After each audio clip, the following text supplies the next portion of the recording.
Es un privilegio poder seguir con nuestra serie, la nueva serie sobre la epístola de Santiago. Y hoy nos toca el pasaje del versículo 12 al versículo 18 del primer capítulo. Yo lo he puesto como título Perseverancia, tentación y la bondad inmutable de Dios. El tema general de lo que escribe Santiago es el tema de la tentación o el tema de las pruebas. La última vez hablamos de la primera parte de ese tema, que son los versículos 3 al 11. Y para entender bien este pasaje tenemos que decir que en esa primera parte que ya hablamos, Santiago está hablando de pruebas exteriores. Es cierto que él usa en el original griego la misma palabra que en el pasaje que miramos hoy. Sin embargo, usando la misma palabra, Santiago tiene dos cosas diferentes en la mente y esto queda claro por el contexto. De lo que ya hablamos la vez pasada, él habla de factores exteriores que nos complican la vida, como solemos decir, por ejemplo, persecución, como por ejemplo enfermedad. Cualquier cosa que nos perturbe, nos cause miedo y angustia, estos son pruebas, son tentaciones, pero esto nos viene de fuera. Quiere decir que esto está ajena a nuestra voluntad y es algo que viene de parte de Dios para poner a prueba nuestra fe con el sentido de que nosotros seamos capaces de salir aprobados en ese examen. De hecho, aprendimos cómo esto ayuda a fortalecer nuestra fe para que esa fe produzca paciencia, que es uno de los frutos del Espíritu Santo. Bien, si esto lo tenemos claro, va a ser mucho más fácil entender el pasaje que viene ahora, porque algunos tienen ahí un cacao en la mente porque dicen, bueno, que esto es contradictorio a lo que Santiago escribe en la primera parte. No, no es contradictorio, es complementario, porque ahora, en lo que vamos a hablar hoy, Santiago habla de cosas que vienen de nuestro interior. Y de paso, aprendemos también algunas cosas que tienen que ver con la naturaleza de nuestro Dios y con la forma como Él actúa. Por lo tanto, vamos a leer los versículos 12 al 18 y vamos a ver lo que el Señor nos dice a través de su palabra. Dice así: Bienaventurado el varón que soporta la tentación, porque cuando haya resistido la prueba, recibirá la corona de vida que Dios ha prometido a los que le aman. Cuando alguno es tentado, no diga que es tentado de parte de Dios, porque Dios no puede ser tentado por el mal, ni él tienta a nadie, sino que cada uno es tentado cuando de su propia concupiscencia es atraído y seducido. Entonces la concupiscencia, después que ha concebido, da a luz el pecado, y el pecado siendo consumado da a luz la muerte. Amados hermanos míos, no erréis. Toda buena dádiva y todo don perfecto desciende de lo alto del Padre de las luces, en el cual no hay mudanza ni sombra de variación. Él, de su voluntad, nos hizo nacer por la palabra de verdad para que seamos primicias de sus criaturas. Hasta aquí la lectura de la palabra de Dios y vamos a pedirle al Señor que Él nos oriente en este tiempo de reflexión y de estudio de su palabra. Oremos. Señor, gracias una vez más te damos por las cosas que acabamos de escuchar. Gracias te damos, Señor, que tú nos preparas para ese tipo de cosas, nos enseñas, nos revelas el punto de vista divino para que nosotros, en nuestra corta comprensión, no quedemos en las tinieblas. Una vez más, Señor, te damos las gracias por tu presencia entre nosotros. Te damos las gracias, Señor, porque tú cuidas de nosotros y te pedimos que tú nos bendigas también ahora en ese tiempo de escuchar tu palabra. En tu nombre, Señor. Amén. Empezamos, por lo tanto, en el versículo 12, que es un versículo bisagra, podemos decir, bisagra en el sentido de que ahora la idea cambia de estas pruebas exteriores, como acaba de explicar en la primera parte, y ahora prepara la parte que nos toca hoy, esas pruebas interiores que encuentran su correspondencia en nuestra susceptibilidad para el pecado.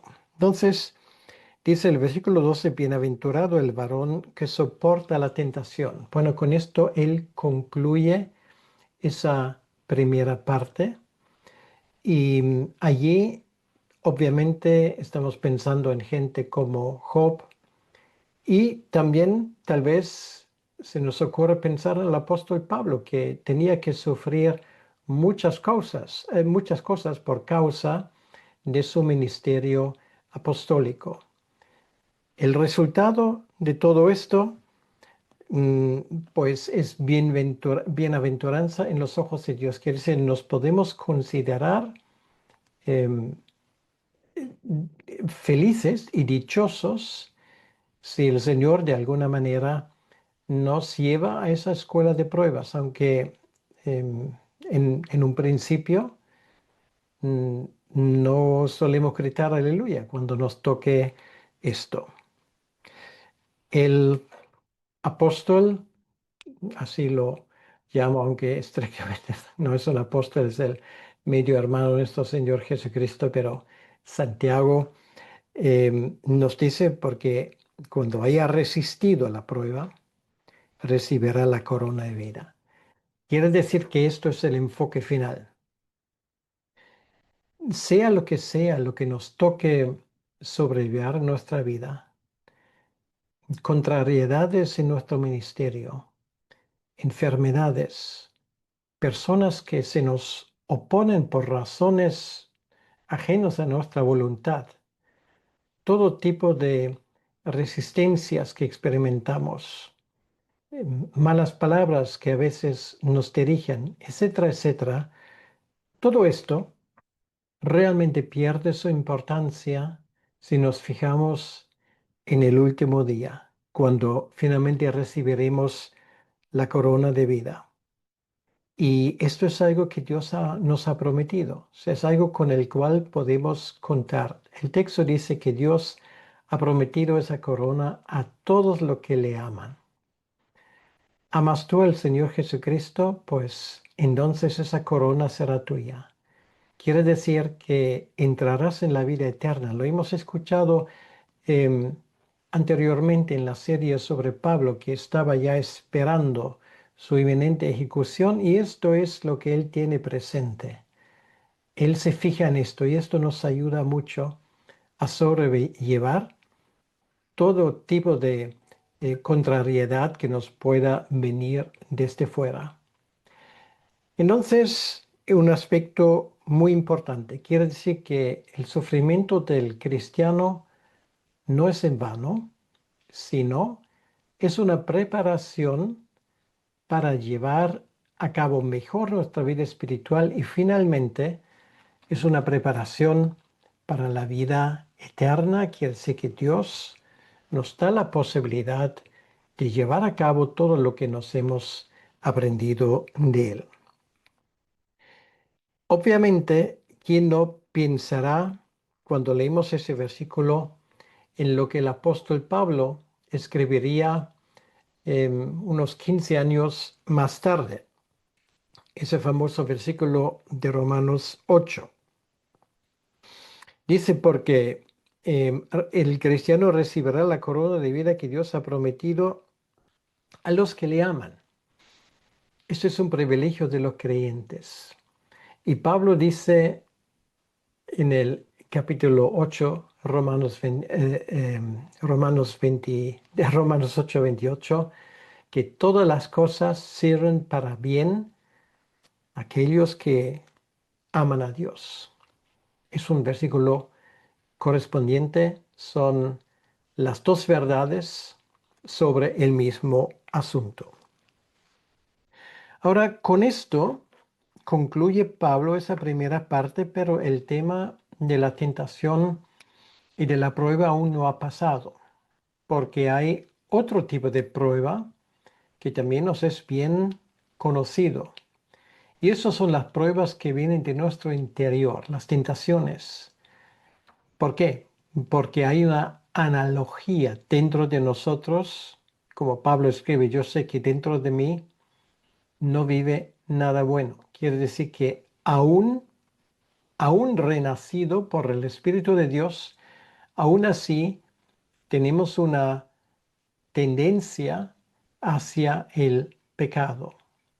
Menos que antes, pero aún lo notamos. ¿Qué hacemos con todo esto? Bueno, Santiago aquí habla de la fuente de tentación. Dice, cuando alguno es tentado con ese tipo de tentación interior, no diga que es tentado de parte de Dios, porque Dios no puede ser tentado por el mal ni él tienta a nadie. Entonces, son dos cosas que son muy importantes que tenemos que tomar en cuenta. Bueno, primeramente empezamos con lo que aprendemos de Dios.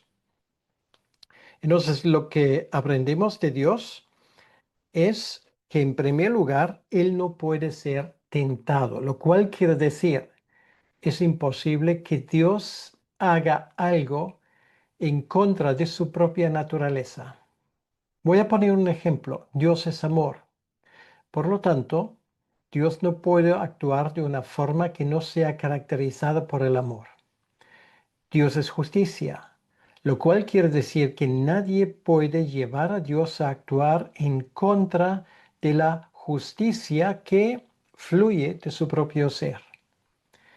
Dios es luz, en él no hay ningún tipo de tinieblas, escribirá el apóstol Santiago dentro de un momento. Quiere decir, esa primera verdad es importante. Nuestro Dios es coherente. No cambia de opinión. De hecho, él luego va a hablar de eso. Por lo tanto, Dios no actuará fuera de serie. No se contradice a sí mismo en cuanto a sus atributos. Esto es algo muy importante porque esto hace que nuestro Dios es un Dios de promesas. Lo que Él dice, esto lo hará. Y no cambiará de parecer ni de criterio ni de opinión. En segundo lugar, Dios no solamente es un Dios que no puede ser tentado por el mal o hace el mal, sino también Él no tienta a nadie. Ahora, esto también es muy importante porque, ¿qué quiere decir esto? Algunos incluso van a decir, bueno, en la tentación de Jesús, ¿no estaba el Espíritu Santo involucrado en esto? Sí, estaba involucrado, pero si leemos el texto, nos damos cuenta que el Espíritu Santo le lleva al desierto.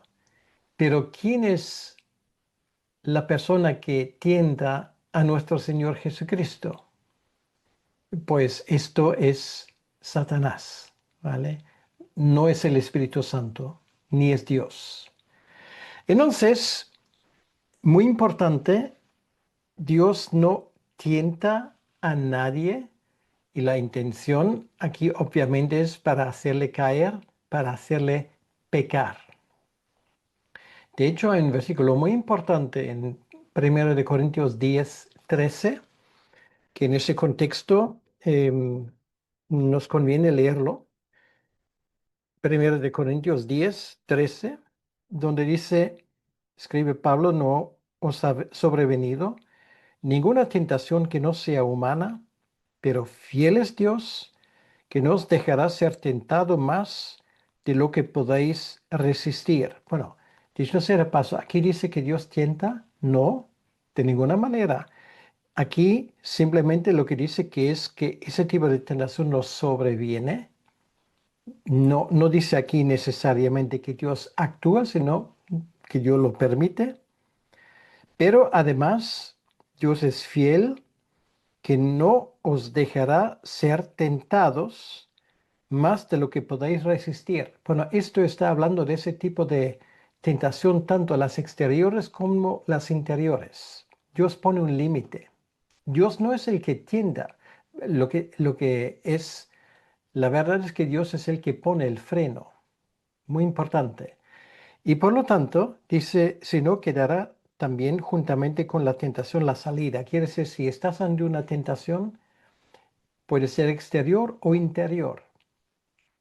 Hay una salida. O sea, antes de que esa tentación te sobrecoja y te venza y te destruye, Dios pone una salida. Entonces, cuando estás en una situación donde ya no ves salida, tienes que preguntarte, ¿y qué salida me ha puesto Dios? Porque hay una salida. Y si tú la encuentras, pues pídele a Dios que te la muestre. Y si no lo entiendes, pues pídeselo a otros para que te ayuden en esto. Pero esto es la sencilla verdad que tiene que ver con el tema de la tentación. No, no creo que eso sea complicado de ninguna manera. Y va exactamente en la línea de lo que pone aquí Santiago. Entonces, la fuente de la tentación, entonces si no viene de Dios, ¿de dónde viene? Dice el versículo 14, sino que cada uno es tentado. Otra vez aquí es la voz pasiva. No dice es tentado de parte de Dios, esto ya se ha excluido. Es tentado cuando de su propia concupiscencia es atraído. Vamos a hacerlo hasta el atraído. ¿Qué es la concupiscencia? Es una palabra que no se suele eh, usar mucho hoy en día. Es el deseo de algo ilícito. Es lo que comúnmente en España se dice lo que el cuerpo me pide, lo que me da la gana. Esto es la concupiscencia. Yo deseo algo y claro, automáticamente pensamos en algo que es ilícito en el ámbito sexual, sí, puede ser, pero desde luego no es lo único. La concupiscencia pues puede llevarme a muchas cosas, a desear lo que otros tienen, a no estar contento con mi situación, pues pueden ser mil cosas. Concupiscencia son deseos ilícitos. Esto es la idea. Y si tú tienes deseos ilícitos y da igual de qué tipo, puede ser que eres atraído. Esto, el ser atraído se usa la palabra originalmente de un animal que es llevado a una trampa, porque se le pone un cebo o alguna cosa que para ese animal es interesante. Entonces, em, vemos los varios pasos. Uno es atraído. Bueno, allí puedes pensar en Eva. Ella no mordió la fruta sin pensar, sino que dice el texto, pues vio que era de buen parecer ese fruto, le gustaba. Entonces, claro, Eva tenía un deseo legítimo o ilegítimo. Pues el deseo era ilegítimo, sí, el fruto estaba bien, pero Dios de antemano había dicho que no. Ahora, pues ponemos el ejemplo de siempre, ¿vale? Pues obviamente si estamos hablando de esta segunda mirada, puede ser una mujer o un hombre de tu deseo. Hay muchas mujeres y hay muchos hombres guapos, obviamente. Ahora, el problema es cuando esto se convierte en concupiscencia. Quiere decir que va más allá de lo que debería ir, que hay deseos que no son legítimos de parte de Dios. Entonces, esto es la primera parte donde ya hay que poner freno. La segunda parte es la atracción, o sea, es seguir pensando en estas cosas. Y una vez más, aunque he puesto ese ejemplo que siempre se pone, no es la única cosa que existe. Entonces, cuando tú das vueltas y vueltas y vueltas sobre cosas que tú sabes perfectamente que tú no puedes tener, por la razón que sea, pues tampoco debes de ser atraído por esto. Quiere decir, allí tu cerebro, tu espíritu renacido de parte de Dios, tiene que imponerse y decir, yo por este camino no voy a ir ni voy a seguir por esta línea de pensamiento. Porque nos damos cuenta que si no tienes cuidado, pues el siguiente paso es el de la seducción, ¿vale? Son palabras que son no exactamente sinónimos, pero muy similares. Primero, la concupiscencia, un deseo ilegítimo, que esto lo dejas rondar por tu cabeza y finalmente esto te puede seducir. Y ese proceso Santiago aquí describe en lo que sigue en el versículo 15. Entonces, la concupiscencia, después que ha concebido, da a luz el pecado. Bueno, él lo compara con un nacimiento. Y esto nos enseña una cosa muy importante. Aquí estamos hablando de un proceso. Esto no es algo que normalmente no ocurre de un momento para otro, sino esto es un proceso. ¿Y el proceso dónde empieza? Aquí, en nuestra mente. De Martín Lutero hay una palabra, como tantos, muy ilustrativa, que nos dice que tú no puedes evitar que los pájaros sobrevuelen tu cabeza, pero tú puedes evitar que en tu cabeza ponen nidos. De eso estamos hablando. Pues muchas veces se nos cruzan pensamientos por nuestra mente que no son buenos. Y a veces nos preguntamos, ¿y de dónde viene esto? Realmente yo no quiero pensar estas cosas. ¿Y por qué lo estoy pensando? Bien, pues tú tienes dominio sobre tus pensamientos y lo que tienes que hacer es no hacerles caso. No puedes evitar que de vez en cuando pues esas cosas te ocurren, pero tú tienes una voluntad para decir no. Porque si no, ¿qué va a pasar? Pues aquí dice, si la concupiscencia, si esos deseos ilegítimos no se ponen freno, pues entonces esto es como una concepción en el mundo biológico. Y lo que ocurre es que es un proceso. En ese proceso, poco a poco, tú encuentras mil razones porque lo que tú quieras es legítimo y puedes seguir. Aunque al inicio tenías mala conciencia, pues de repente se te ocurren razones para tranquilizar tu mala conciencia. Esto es lo que aquí se dice que esto se ha concebido y finalmente da a luz el pecado. Pues a veces no tarda 9 meses, a veces ese proceso es mucho más rápido, pero es un proceso al fin y al cabo. Por lo tanto, tenemos que hacer todo lo posible para que nuestra mente sea un lugar donde de una forma anticipada ganemos nuestras batallas.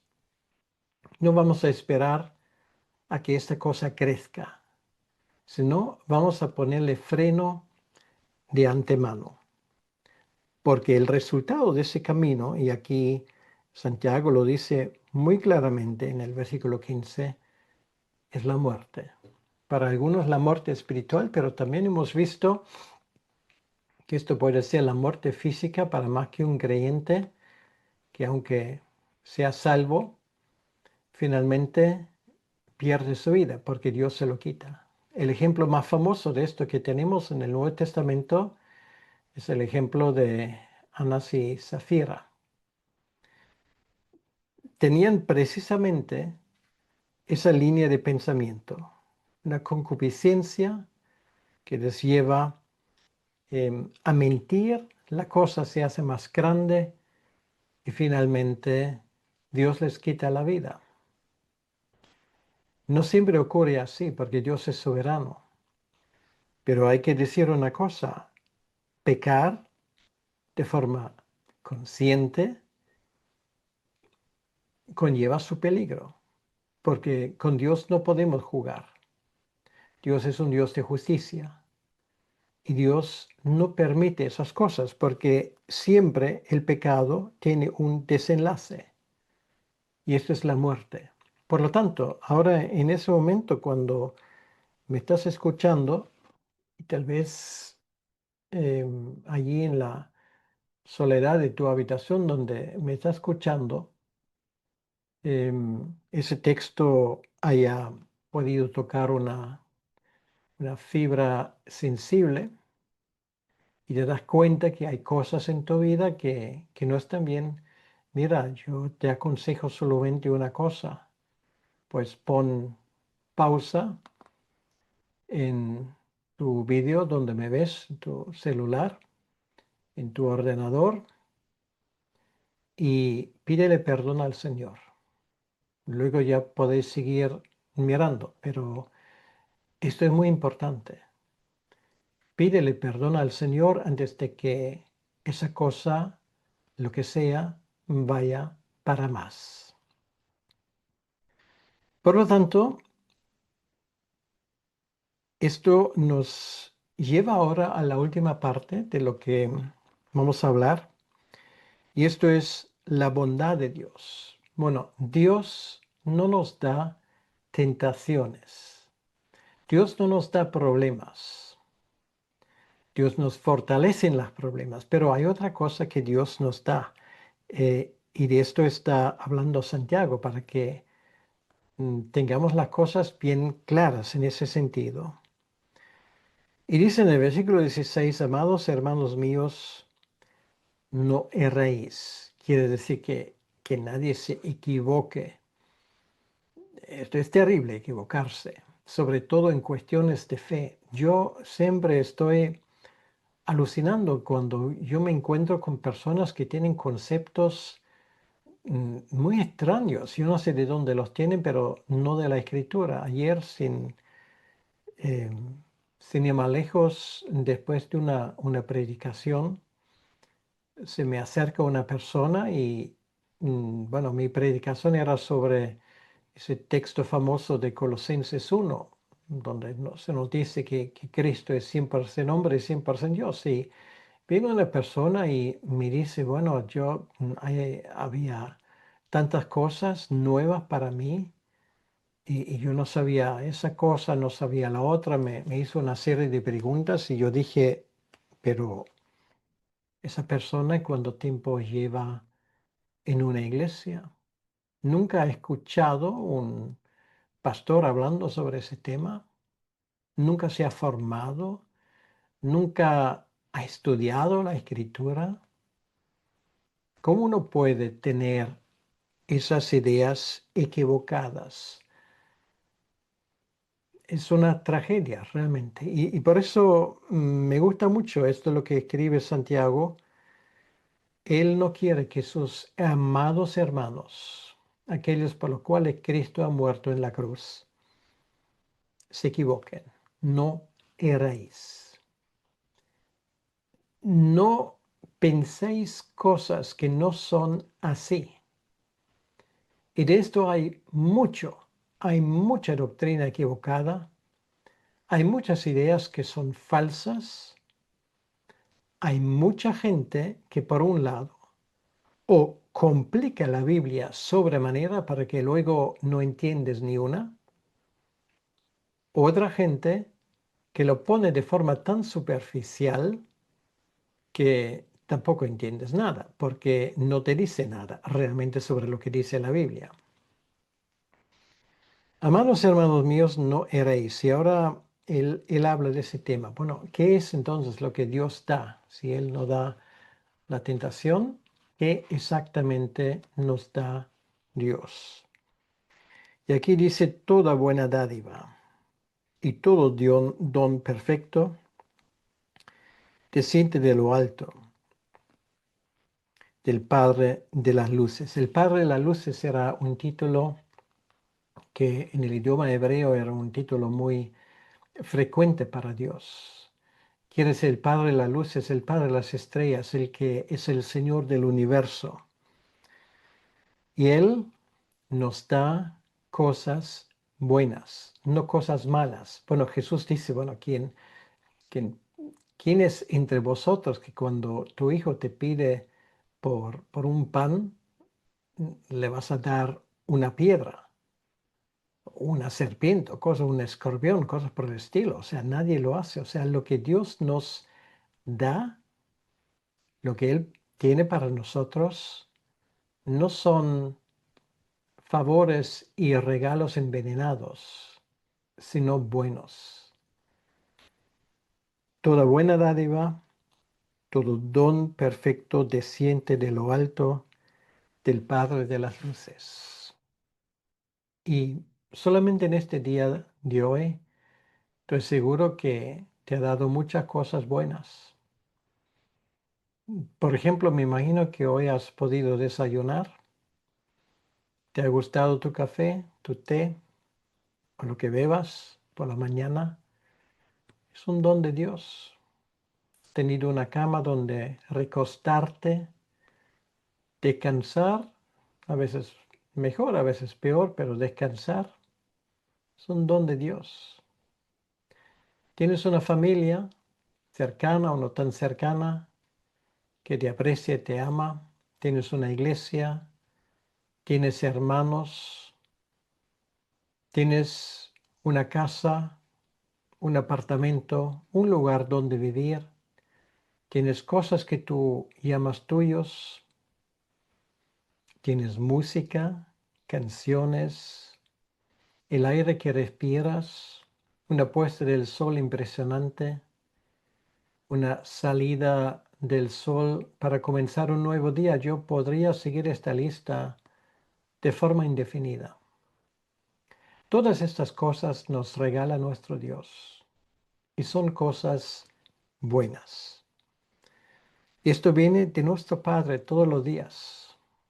Bueno, aquí yo vivo en unas zonas donde tenemos 4 estaciones del año y en la zona donde estoy, en primavera abundan flores.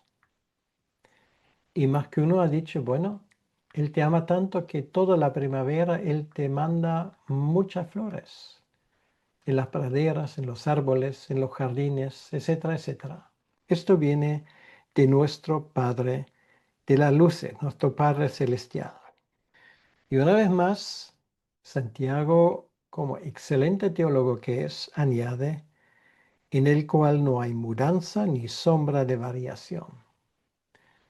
Quiere decir, Él no cambia.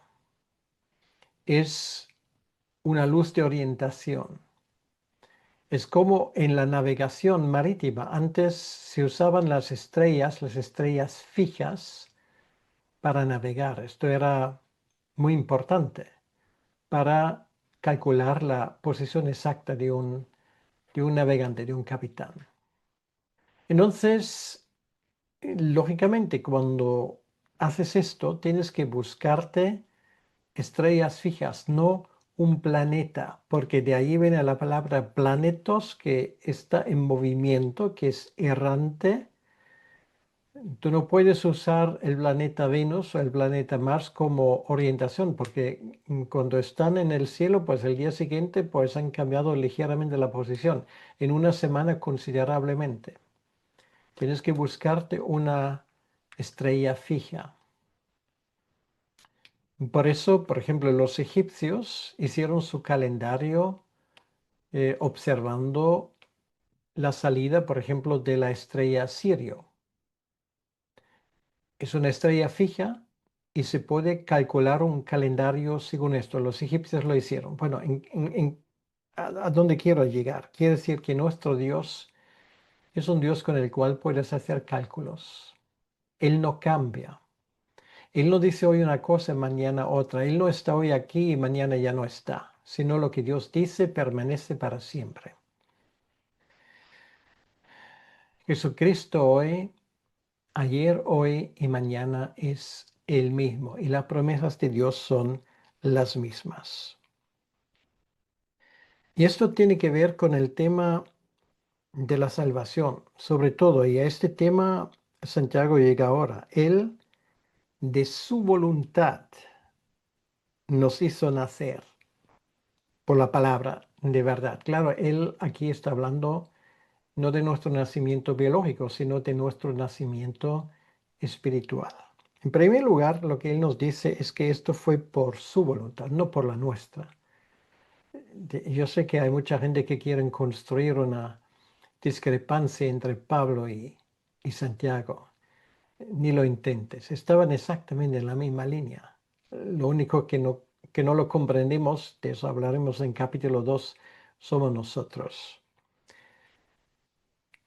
De su voluntad, quiere decir la iniciativa parte de Dios. No es nuestra inteligencia, no es nuestro deseo de buscar a Dios, porque Pablo también coincide en esto cuando dice que ninguno de nosotros busca a Dios, ni uno. De su voluntad lo ha hecho y nos ha hecho nacer por la palabra de la verdad.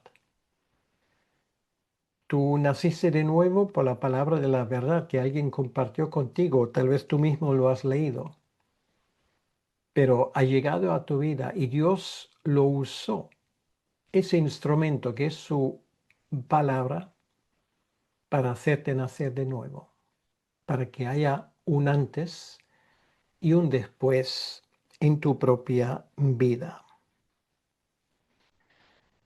Y después de esto hay una meta, hay un ¿para qué Dios lo hizo? Y esto es algo muy importante lo que viene ahora, para que seamos primicias de sus criaturas. Otra vez aquí, bueno, Romanos 8 se escribió, ya lo sé, posiblemente 13 años después, pero el pensamiento es el mismo, el de Romanos 8. ¿Qué ocurre? Aquellos que nacimos de nuevo, formamos parte ya de una nueva especie, de una nueva categoría de seres humanos. No somos los Illuminati, pero somos los renacidos por el Espíritu de Dios. Somos distintos que el resto del mundo. No somos extraterrestres, pero fuimos tocados por algo que es extraterrestre, el Espíritu de Dios.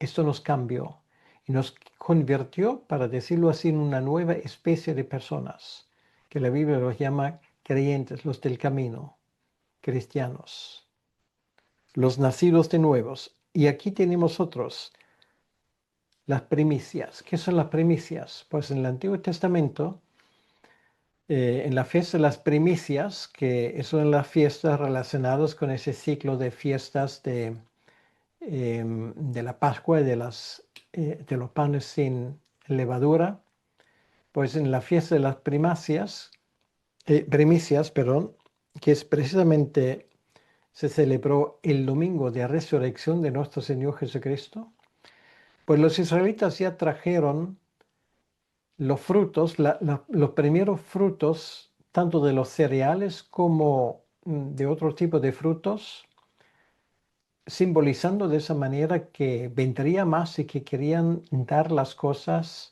las mejores cosas para Dios. Y estos somos nosotros. Somos aquellos que ya hemos entrado en el reino, formamos parte del reino, hemos sido nacidos por el Espíritu de Dios y en un momento pues habrá una cantidad mucho más importante y grande de gente que también entra en el reino. Habrá una mies aún mucho más abundante de lo que hemos vivido hasta el momento. Entonces, esto es la perspectiva en la cual nos pone Santiago en ese contexto. Empieza con un tema, digamos, un poco difícil o negativo, que es el tema de las pruebas que vienen a nuestras vidas. Luego también el peligro de la prueba interior, de la tentación, donde nosotros mismos tenemos la culpa que esto nos pasa. Pero luego Él nos dirige hacia algo que vale la pena. Tanto el uno, la tentación exterior, como la tentación interior, hay que verlo a la luz de la verdad eterna. Estamos ya en camino hacia la gloria y allí llegaremos. Y lo que hace Santiago, él teniendo esa meta en la vista, nos quiere ayudar a poner en práctica lo que esto significa espiritualmente.